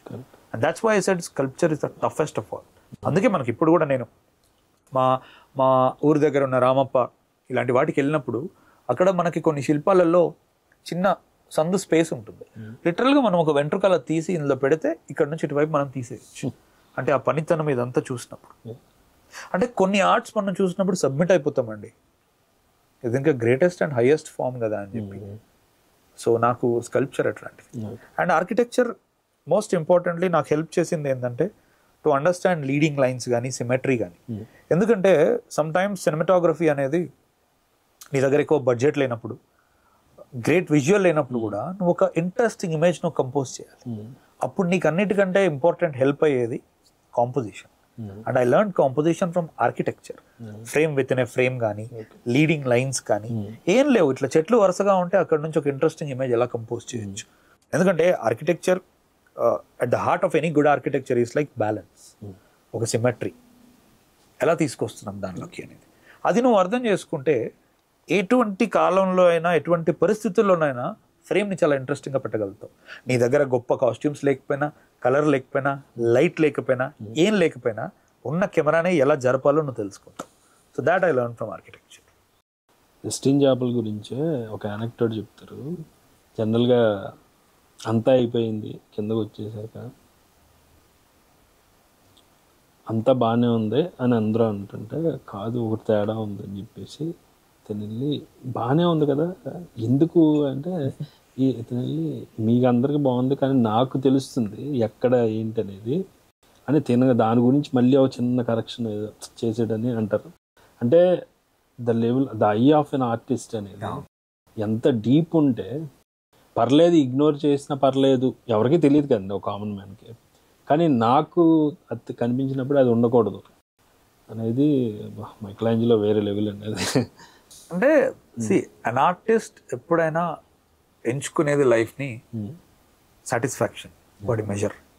నిద్రపోయేటప్పుడు వాడికి సంథింగ్ ఈస్ నాట్ రైట్ అంటే వాడు నిద్రపోలేడు. That is the case. And Michelangelo ఆ టైంలో లియోనార్డో డావిన్సీ మీద కూడా బయోగ్రఫీస్ రాయలేదు. He is actually the first sculptor or rather artist of that period. తను బ్రతికున్నప్పుడే తన మీద 2-3 బయోగ్రఫీలు రాశారు. ఎందుకంటే ఇదిగో ఇంత సూపర్ హ్యూమన్ పనులు చేయడం. అండ్ మళ్ళీ మనిషి చాలా చిన్నగా ఉంటాడు. అండ్ ఇంకోటి నేను అతని గురించి అంటే ఒక ఇంట్రెస్టింగ్ ఫ్యాక్ట్ చెప్తాను. ఆ బయోగ్రఫీ చదివాను కాబట్టి. చిన్నప్పుడు వాళ్ళ ఫ్రెండ్తో అతనికి గొడవ అవుతుంది. గొడవ అయినప్పుడు వాళ్ళ ఫ్రెండ్ పక్కన ఒక చెక్క ముక్క ఉంటే దాంతో కొడతాడు అనమాట. అతను కొట్టినప్పుడు అతను ముక్కు మీద తగిలి రక్తం వస్తుంది. దానివల్ల ఏంటంటే కొంచెం ఫేస్ డిస్ఫిగర్ అయింది, ముక్కు కొంచెం పాడైంది అనే ఫీలింగ్లో తను ఉంటాడు. సో తను లైఫ్ లాంగ్ తనలో లేని అందం బయట చెక్కాలి అనే ఒక అది ఉంటుంది. ఇక అందుకే అతను గ్రేటెస్ట్ సిమెట్రీ, అతని ముక్కు, అతని ఆర్మ్స్, అతను మేల్ యొక్క అనాటమీ. అంటే మనము చరిత్రలో ఎంతో మందిని చూసాం ఆ ఫీమేల్ని తీసుకొని చాలా అందంగా చూపించగలిగే వాళ్ళు. మైకలాంజెలో మేల్ని అంటే మేల్లో అందం కాదు, మైకలాంజెలో చూసింది ఒక ఫోర్స్, ఒక డైనామిక్ కినెటిక్స్ ఉంటాయి మేల్ యొక్క బాడీలో. They are made for movement, they are made for energy అనేది తను అర్థం చేసుకొని తనలో లేని అందాన్ని వాటికి ఆపాదించాలని క్రియేట్ చేసిన ఒక అది. అందుకే దట్ వాస్ వెరీ గ్రేట్ అనిపిస్తుంది. ఇప్పుడు ఆర్కిటెక్ట్స్ ఇప్పుడు మనకి ఇండియాలో అనుకుంటే బిఎం దోషి కానీ ఈవెన్ హఫీజ్ కాంట్రాక్టర్, వీల్ వర్క్స్ ఏమన్నా అంటే ఎవరిని తక్కువ చేయాలని కాదు, మోస్ట్లీ ఇల్లులు పర్సనల్ స్పేసెస్ని నేను అంతగా కన్సిడర్ చేయను. అంటే to the point of inspiring me. ఇప్పుడు example when I speak about architects, Tadao Ando ఇలాంటి వాళ్ళు ఉంటారు. అంటే వెరీ మినిమలిస్ట్ ఆర్ట్. అండ్ నాకు జాపనీస్ ఆర్కిటెక్చర్ చాలా ఇష్టం ఫస్ట్ నుంచి. అంటే మినిమలిజం కానీ. So there is this new wave movement that these days ఇటు జపనీస్ ఆర్కిటెక్చర్ స్కాండినేవియన్ ఆర్కిటెక్చర్, అంటే వాటి ఫర్నిచర్స్ కానీ అవి కానీ చాలా క్లీన్గా మినిమల్ ఉంటాయి. ఈ రెండింటిని కలిపి జపాండి అని ఒక మూమెంట్ తయారైంది. సో నాకు నేను ఇట్లాంటి ఎక్కువ స్టడీ చేస్తూ ఉంటాను, నాకు ఇష్టము, rather than particular home. And నాకు హోమ్లో కూడా అంటే మేబీ నేను కట్టుకున్న రోజు ఒక రోజు న్యాచురల్ మెటీరియల్స్ ఎక్కువ ఉండాలని నేను ఇష్టపడతాను. ఏదైనా నేను చూసినప్పుడు కూడా నాకు అందులో వుడ్ కానీ నేచర్కి సంబంధించిన ఎలిమెంట్స్ చాలా ఉంటే అక్కడ జీవం ఉందని నేను నమ్ముతా. సో ఈ రోజుల్లో చాలా మట్టుకు ఇల్లులు 90-95% ఇల్లులు నేచర్కి సంబంధించిన మెటీరియల్స్ ఉండట్లేదు. సో నాకు అది చూసిన వెంటనే నేను టర్న్ ఆఫ్ అయిపోతాను. ఇంట్లో ఆర్ట్ ఉండాలి, ఇంట్లో బుక్స్ ఉండాలి, ఇంట్లో ఒక ప్రాణం ఉండాలని నేను ఫీలింగ్. సో ఇప్పుడు మనం చూస్తే most of the architects or interior designers పాపం వాళ్ళకి బాగా చేయాలని అనిపించిన క్లయింట్ ఆర్ కస్టమ్ యొక్క రిక్వైర్మెంట్ని బట్టి they are doing it in a different way. ఇప్పుడు బ్యార్కే ఇంగెల్స్ అని ఉంటాడు ఒక architect, I think he Swedish architect or someone. అంటే ఈ రోజుల్లో he can be considered like a game changer architect in the world. నెట్ఫ్లిక్స్లో అతని మీద డాక్యుమెంటరీ కూడా ఉంది, బ్యార్కే ఇంగెల్స్ అని. అంటే అతను కట్టే విధానం చూస్తే కనుక మనం ఆల్ ఆర్కిటెక్చర్ ప్రీ ఎగ్జిస్టింగ్ రూల్స్ని బ్రేక్ చేసి తను కట్టినట్టు మనకు అనిపిస్తూ ఉంటుంది. సో అంటే నాకు అట్లా ఎవరైనా బౌండరీస్ని పుష్ చేసినప్పుడు ఇష్టం, rather than creating something safe and beautiful. Even అంటే ఆర్కిటెక్ట్ కాకపోయినా ఇప్పుడు ఇన్స్టాలేషన్ ఆర్టిస్ట్ ఉంటారు. ఇప్పుడు ఐవేవే, నాకు అతను చాలా ఇష్టం, ఐవేవే. కానీ ఈవెన్ ఐవేవే గురించి మీ థాట్స్? నాకు మచ్ తెలీదండి, నేను ఓన్లీ పేరు విన్నాను తప్ప I don't know much about it. అంటే నాకు ఇన్స్టాలేషన్ ఆర్టిస్ట్ అంటే ఎక్కువగా బ్యాంక్సీ నచ్చుతాడు. బ్యాంక్సీ ఇస్ లైక్ అంటే రెవల్యూషనరీ. ఈ రోజుకి ఒక ఆర్టిస్ట్ ప్రపంచమంతా తన ఆర్ట్ తెలిసి ఆర్టిస్ట్ మొహం ఏంటో తెలియకపోవడం ఎంత విచిత్రం. అంటే అతను ఒక వ్యక్తా తెలియదు, అదొక కార్పొరేషనా తెలియదు, అదొక ఆర్గనైజేషనా తెలియదు, ఒక కమ్యూనిటీయా ఒక గ్రూపా తెలియదు, బట్ స్టిల్ ఎంత పవర్ఫుల్. అండ్ ఇంకోటి, భూమి మీద ఇప్పటి వరకు ఒక ఆర్ట్ కూడా తను అమ్ముకున్నది లేదు. తన ఆర్ట్ చూపిస్తాడు, ఆప్షన్ కి పిలుస్తాడు, నీ కళ్ళ ముందే మొత్తం స్ట్రెచ్ చేసేస్తాడు. So Banksy is that kind of artist. So అదే నేను చెల్లం గురించి ఎక్కడో చెప్తున్నట్టు బ్యాంక్సీ ఎవరు కాదు, బ్యాంక్సీ ఏంటి అని మనం అడగాలి. ఎందుకంటే బ్యాంక్సీ ఒక తత్వం. సో నాకు ఇన్స్టాలేషన్ ఆర్టిస్ట్ లో ఇంకొక రాన్ మియోక్ అని ఉంటాడు. రాన్ మియోక్ ఏంటంటే హైపర్ రియలిజం స్కల్ప్చర్స్ చేస్తూ ఉంటాడు తను, సోషల్ కామెంటరీ గురించి.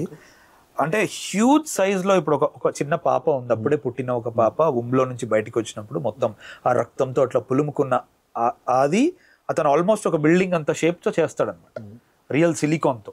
అంటే మనం మళ్ళీ అక్కడ నిలబడ్డప్పుడు it touches us in a different way.